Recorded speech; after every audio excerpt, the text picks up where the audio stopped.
Vamos a hablar en nuestro primer tema con Marina, bienvenida. Gracias. Y gracias por estar acompañándonos con nosotros a lo largo de este primer mes.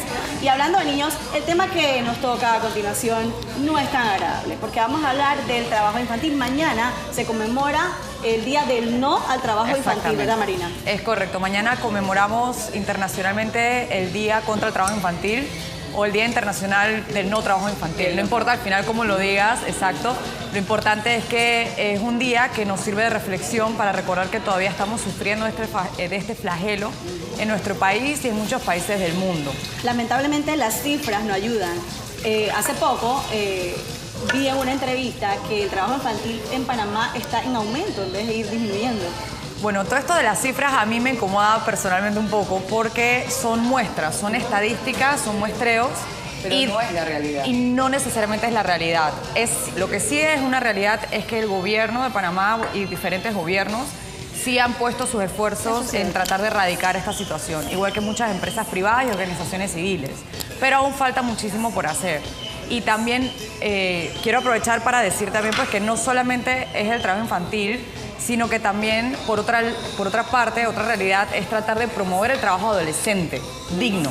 Porque los menores de edad en Panamá sí pueden trabajar, siempre y cuando se cumplan con ciertos requisitos. Que tengan las condiciones adecuadas, ¿verdad? Exacto, que tengan condiciones adecuadas, pero que hay un factor psicológico implícito en el riesgo que tiene un niño. Es correcto. De sufrir porque también es un tema de abuso.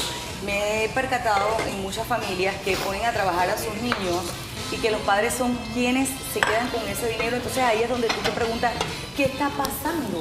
O sea, ¿por qué un papá es capaz de poner a sus hijos a trabajar?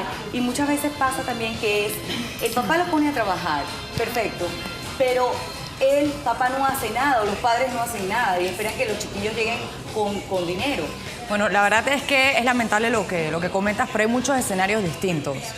Por ejemplo, en el interior, además porque no podemos comparar los tipos de trabajo, en el interior sucede que en el ámbito de agricultura, de los campesinos, ellos han crecido, los propios adultos han crecido trabajando desde niños. Entonces ellos no ven como algo malo que sus hijos trabajen porque es un trabajo formativo, que los va a hacer hombres, que van a aprender el oficio, etc.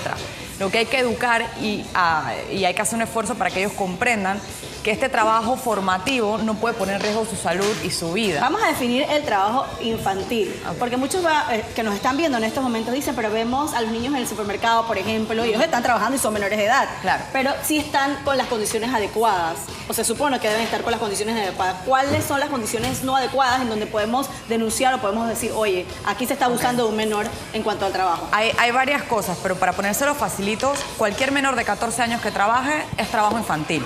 ¿Okay? La edad permitida para trabajar en Panamá es a partir de los 14 hasta los 17, pero siempre y cuando sean actividades que no pongan en riesgo su vida, que el muchacho pueda seguir yendo a la escuela, que sea trabajo diurno, en horario diurno exclusivamente, porque un niño en la noche no tiene nada que estar haciendo en la calle y además el tipo de trabajo que hay y la oferta que hay, no. No puede ser más de 6 horas al día el trabajo y no puede interferir con su escuela. Y aparte de todo esto, es importante que se celebre un contrato de trabajo entre la empresa, el Ministerio de Trabajo y el tutor o representante legal de ese menor. ¿Ellos tienen un salario específico, un salario mínimo? ¿Cómo se maneja esa tasa de salarios? De hecho, los menores de edad, y esto es curioso porque nadie lo sabe, pero también es porque no hay ningún, como quien dice, sindicato de menores trabajadores, ¿no? Que es interesante, porque ellos desconocen sus derechos y los propios papás desconocen los derechos de estos muchachos. Y la idea es que ellos tienen que ganar salario mínimo y prestaciones laborales igual que un adulto. Obviamente se hace un pequeño prorrateo porque te van a trabajar 6 horas en vez de 8, pero ellos tienen derechos igual que los adultos. ¿Y el deber del tutor? El deber del tutor, en el sentido, el tutor tiene que velar porque el menor o en cuestión cumpla con todos estos requisitos y no esté siendo puesto en riesgo. ¿Quién vela en la casa, por ejemplo? Porque estos menores cobran un salario, pero ¿a nombre de quién va ese cheque? Porque ellos no pueden. Menor. A nombre del menor. ¿Ellos pueden cambiar estos cheques? Ellos podrían cambiar este cheque siempre y cuando... Es que también, sí, exacto, la cédula juvenil, pero también hay otra cosa que es que a partir de los 16 años, que es otra figura también legal, tú te puedes emancipar. Y esto significa que con 16 años, si haces una emancipación, tienes todos los derechos igual que una persona de 18 para arriba. Entonces, yo trabajé siendo habría que ver un poquito qué es lo que cabe la figura, si es tutor o es padre.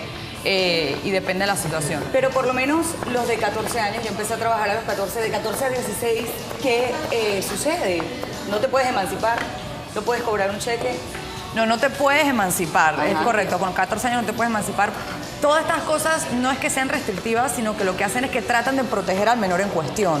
Y se supone que tú con 14 años todavía no tienes esa capacidad de decisión como puedes tener quizás a los 16 o a los 17. ¿Cómo cobras? Entonces, la realidad es que ellos cobrarían por cheque. A nombre de sus padres. A nombre de o sus la padres. persona encargada. De la persona encargada. Sí, lo pero, triste sería es que lo cobraran y que no recibiera el menor por su trabajo, su remuneración. pero como se supone que es un trabajo que tiene que tiene que haber un contrato de trabajo y tiene que estar el Ministerio de Trabajo de garante de esto, no debería haber ningún problema en que el tutor se quedara con el dinero y no se lo dejara llegar al menor, pues. O sea, que realmente... Definitivamente este tema da para más aquí en la cocina de ají. Es muy triste. No saben lo triste que yo me pongo y también la impotencia que me da cuando veo a estos jóvenes que los semáforos, que los ponen los papás a trabajar. Hay uno debajo de mi casa, lo he denunciado miles de veces, una señora que ya ha tenido 3 hijos, bebés, y ella está cargada con el niño y está pidiendo dinero. Eso está poniendo en riesgo la vida del bebé. Pero ¿quién defiende ese derecho? Porque a veces nos hacemos lo de la vista gorda y no hacemos nada. Sí. A veces te das cuenta que la otra vez pasó una señora diciendo que estaba recién dada a luz, que el bebé estaba en terapia intensiva, que la ayudara, no sé qué, y la ayudé y 3 horas después la veo ya con el jean subido, hablando, parqueando con unas personas, agarrando un bus. O sea, que alguien te explique. Entonces, la verdad que esto es una situación muy grave, está ocurriendo en nuestro país, en el mundo entero, y nosotros mañana definitivamente a conmemorar, porque no se celebra, se conmemora el Día del No Trabajo Infantil. ¿Dónde te podemos localizar? Bueno, nosotros estamos en Fundalcom al 208-7060. Nosotros tenemos que ver más con temas de prevención de violencia doméstica, pero esto puede caer en uno de los temas de violencia por negligencia hacia el menor, ¿no? Si el menor deja de asistir a la escuela o algo así, y nosotros podemos orientarlos hacia dónde ir y dónde poner la denuncia también. Así es. Muchísimas gracias por estar con nosotros, Marina. Y alguien que parece un niño, pero no lo es. no lo es, trabaja mucho. Pero que trabaja muchísimo es nuestro querido chef que está... Déjenme, por favor, ahí para no Tú eres como un niño. Yo soy un niño.